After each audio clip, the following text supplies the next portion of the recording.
चलतु आज जाना सिंदूर अधिकार सीरियल किसी क्लिप को लेकिन तले लोक मान कमेंट सब कौन कौन अच्छी आज प्रोमो आप देखिपारे कि मुक्ति कौन कर नताशा को बहुत जोरे डराऊँगी से फेरी आसी जाओ तार बदला नब बोली कहीकि डराऊँगी जितेबाला से समस्त से कथा फोन करके जनाऊँगी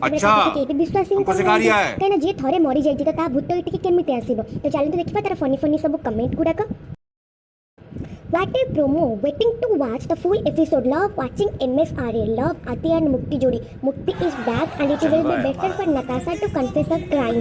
तो सामान्य तो लोक मैंने बहुत बढ़िया रिप्लाई देछंती कि प्रोमोटा से को बहुत ही बढ़िया लगे कि सेमाने भी चाहूचंती जे नताशार सत समस्त सामना को आसी जाओ बोलिका तापर ए नताशा मेंटल को मुक्ति दे थारु ठीक करूछंती ठीक अच्छे तापर मुक्ति डाहाणी आसीची तो एटा लोक मैंने टिके बहुत एक्स्ट्रा अधिक कह देछंती वाओ अंबिका सुपर माइंड ब्लोई की ए नताशा को ठीक हेची